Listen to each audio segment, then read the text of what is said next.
Bonjour Jérémy. Bonjour François. Voilà. Mais qui es-tu? Je suis intermittent du spectacle, je suis comédien et je suis musicien et je vis à Avignon depuis une vingtaine d'années. Par cette profession-là, j'ai été chercheur pendant 5 ans. J'ai eu un diplôme d'ingénieur, j'ai fait de la recherche et ensuite j'ai basculé. Je suis arrivé à Avignon.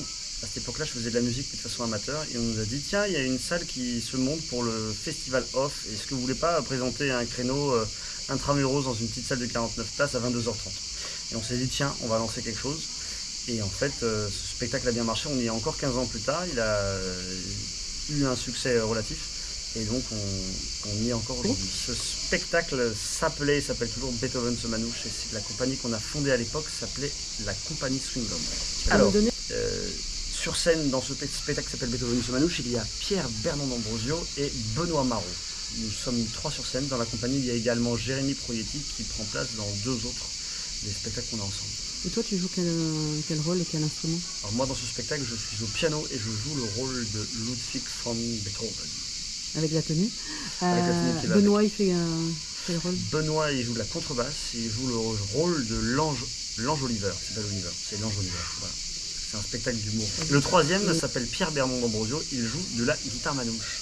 Et ce spectacle-là que vous avez commencé au début, vous le rejouez cette année au festival? Ouais, c'est un spectacle qui a pas mal évolué avec le temps. C'était pas forcément cette équipe-là tout au début, c'était pas forcément ce texte, c'était pas forcément exactement cette histoire.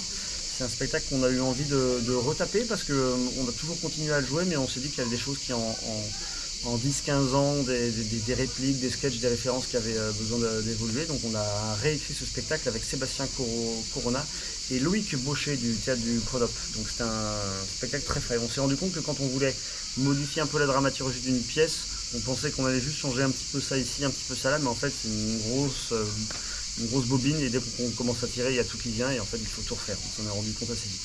Et cette année, donc vous le rejouez à quel endroit ce spectacle? Nous sommes à 12h15 à l'Ajmi, une salle qui n'a pas ouvert pour le off depuis 8 ans au moins et qui rouvre ses portes cette année. Pour le off cette année, je serai également à 15h15 au Théâtre du Balcon avec le spectacle Le Syndrome d'Ulysse, qui est la nouvelle création du Théâtre du Balcon de Serge Barbutia cette année. Et tes autres activités, parce que tu joues dans d'autres groupes de musique. Je joue dans pas mal d'autres choses. Ce qui va pas mal m'occuper aussi au mois de juillet, c'est l'orchestre de cumbia qui s'appelle Mafia Wanaka, dans laquelle je chante et je fais de l'accordéon. C'est un orchestre de cumbia argentine. Et mes activités à l'année, il y en a pas mal d'autres. Je fais du théâtre de rue avec une clown qui s'appelle Muriel Henry. On a fait un spectacle qui a joué à Aurillac et qui tourne à l'année qui s'appelle La Brigade du Love, un duo clown et accordéon. Je fais du théâtre d'improvisation qui s'appelle le Cafouche. Donc c'est du long format improvisé dans lequel 2 ou 3 personnes improvisent une histoire qui se nourrit d'anecdotes que raconte le public pendant un quart d'heure et qui est mise en musique par moi. Je joue dans une fanfare qui s'appelle la Conf du Poète. Je ne sais pas si je fais toute la liste. Quels sont les instruments que tu joues d'abord? Je joue principalement du piano, de l'accordéon et du trombone. Et tu arrives à t'en sortir avec tous ces groupes-là? Oui, la question c'est plus de réussir à gérer le temps derrière ça. Et qu'est-ce qui te donne envie justement de participer à tous ces projets-là? Qu'est-ce qui me donne envie de participer à ça? Je ne fais que de m'amuser en fait. Les choses qui m'amusent, je les fais et à partir du moment où elles ne représentent pas des contraintes trop grandes, j'ai du mal à arrêter de les faire.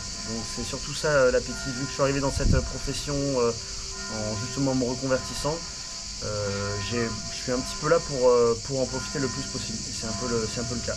Donc je ne joue qu'avec des personnes que j'apprécie. Je partage la scène. Et donc c'est que des personnes avec lesquelles on s'entend, on serait capable de partir en vacances, on serait capable de. Et c'est un peu nécessaire parce que quand on vit dans la promiscuité d'un groupe de théâtre, d'un orchestre qui fait des kilomètres ensemble et des semaines de résidence, les problèmes qui peuvent intervenir sont plus rapidement des problèmes humains que des problèmes musicaux.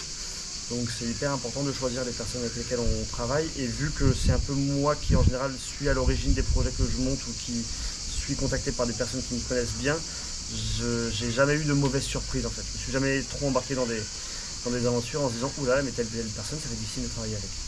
Et du coup la Mafia Wanaka et le groupe de cumbia, vous allez jouer cet été là? Ouais, on a pas mal de dates autour d'Avignon, je les ai pas toutes en tête, mais on a 5 ou 6 concerts. Sur Avignon, on joue le 9 juillet au Delirium, au Village Tadam le 25, à la Souricière aussi le 25. Et il y a d'autres dates autour d'Avignon, tout est sur le calendrier du l'orchestre. Et j'ai aussi un autre groupe qui est assez neuf et qui va jouer pendant le mois de juillet, qui s'appelle Boombal. C'est un trio avec les machines électroniques construites en Lego homemade de Jules Mazin, avec Aurélien Saucy au chant et moi à l'accordéon. C'est de l'électro-folk, l'électro-trad. On joue de la musique occitane pour danser, avec des machines électroniques, de l'accordéon et du chant.